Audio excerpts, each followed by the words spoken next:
Start. Okay. This is the heavy section of the right side. Okay, right side. Now what we can see here, first of all, this is the scalp. Okay, scalp. From here they will ask us that what are the layers of the scalp. Then this is the bones of the skull. What are the bones? We have to mark the suture line first. Okay, suture line. So in front we know that we have the frontal bone, then we have the parietal bone, then we have the occipital bone. Okay, occipital bone. Now we can see three cavities here. This is the cranial cavity, this is the nasal cavity, and this is the oral cavity. So there are three cavities: cranial cavity, then nasal cavity, then we have the oral cavity. Okay, and the cranial cavity, what are the structures we can see? We know that the dura mater having two layers, but we can see only the meningeal layer because the endosteal layer is fused with the bones. Okay, so this is the meningeal layer, and this layer gives off some folds. So this fold, what is that fold? That is actually that is actually separating this cerebrum with the cerebellum. So this fold is termed as the tentorium cerebelli. Tentorium cerebelli. Here there was this falx cerebri. This is the tentorium cerebelli separating the cerebrum, occipital lobe of the cerebrum from the cerebellar hemisphere. So this is cerebellar hemisphere. We can see a pattern here. This is the arbor vitae appearance. Arbor vitae. Close call. This is the arbor vitae tree-like appearance. Okay, arbor vitae tree-like appearance. Okay, this is it. Now this is the cerebrum, and from here they will ask us that which surface of the cerebrum we can see in this semisection. Medial surface. And the most prominent feature here is the corpus callosum. It's the greatest commissural fiber connecting the two cerebral hemisphere. So that's it. Now this portion is the lateral ventricle. Just below this corpus callosum I can find the cavity of the cerebrum or cavity of the forebrain. That is the lateral ventricle. That is connected with the third ventricle. So what is the level of the third ventricle? In between the two thalamus, the third ventricle. So we will show like this, that here the third ventricle lies, and they are connected by the interventricular foramen of Monro. Okay. Then from the third ventricle we know that the cavity of the midbrain is the cerebral aqueduct, that is connecting the fourth ventricle. Fourth ventricle is in between the cerebellar hemisphere and the pons and medulla oblongata. So this is the fourth ventricle. Now here, how can I identify that this portion is this thing? So this was the level of the midbrain. How can I say that this is the midbrain? By seeing this colliculus. There are two colliculus, superior and inferior colliculus, that lies posterior to the midbrain. So this is the midbrain level, and this cavity here in the midbrain was the cerebral aqueduct connecting the third ventricle with the fourth one. So that's it. Now this is the pons, this is the medulla oblongata. Below it is continued as the spinal cord. Okay, and also fourth ventricle, they ask us that the cerebellar hemisphere and the pons and medulla oblongata, in between them we have the fourth ventricle. From the fourth ventricle, foramen of Mercalli, foramen of Plaschka, then ultimately they will go to the subarachnoid space. Okay, this is the circulation of the CSF. They ask us the circulation of the CSF. From the lateral ventricle, CSF actually formed. Then by the interventricular foramen of Monro, they comes to the third ventricle level, and from the third ventricle by the cerebral aqueduct they go to the fourth ventricle, and from there the other circulation. This is the frontal air sinus. This is the nasal cavity. We are seeing the nasal septum here. If I strip this apart or if I tear this apart, I will see the lateral wall of the nose. And this is what? This is the pituitary fossa. How can I say this is the pituitary fossa? Because I can see the sphenoid, body of the sphenoid, and in the body of the sphenoid we have the sphenoidal air sinus. Above it is the sella turcica, and the deepest point is the pituitary fossa. Here the pituitary gland lies. Okay, this is the corpus callosum, and this is the rostrum. Then this bend is termed as the genu.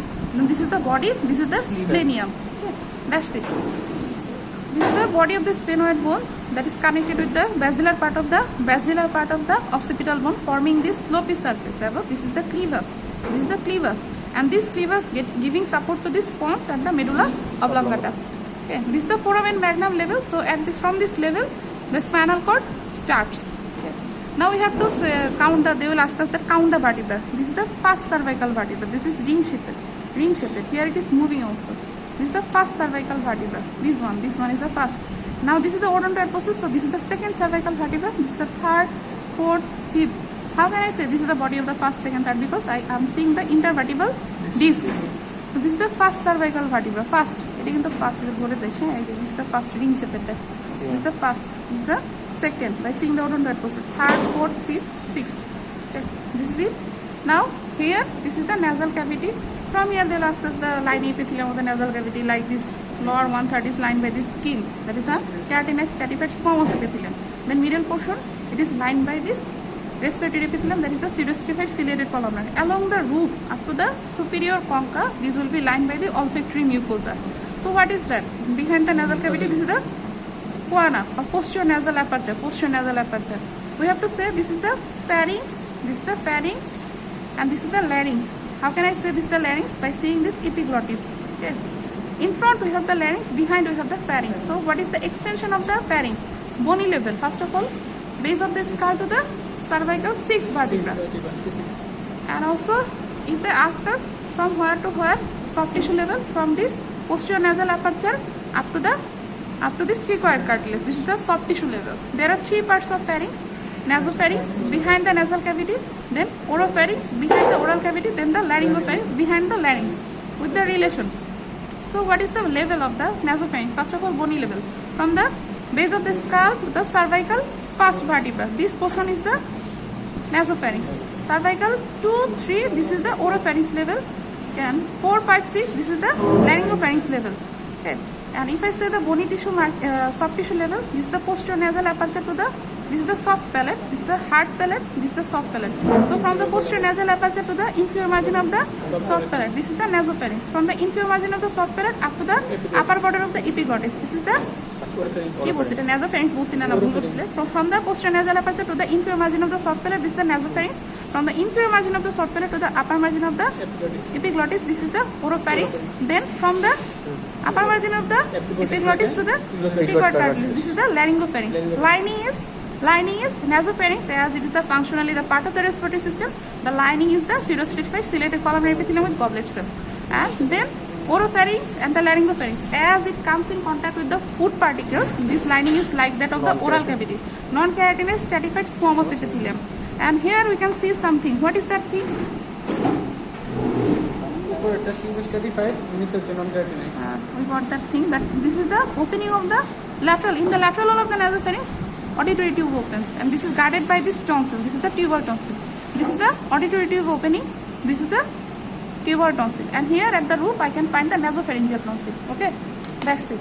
And also there is a rule that at the lateral wall of the nasopharynx, I can find the auditory tube opening guarded by the tubal tonsil. At the lateral wall of the oropharynx, I can find the palatine tonsil or D tonsil. And at the lateral wall of the laryngopharynx, I can find the pyriform fossa. Okay. Now come here, this is the oral cavity separated from the nasal cavity by this hard palate. Formation of hard palate. How? Anterior 2/3 by the palatine process of the maxilla. Posterior 1/3 by the horizontal plate of the palatine. Okay. And the upper surface of the hard palate forms the floor for the nasal cavity. So this is lined by the pseudostratified ciliated columnar epithelium.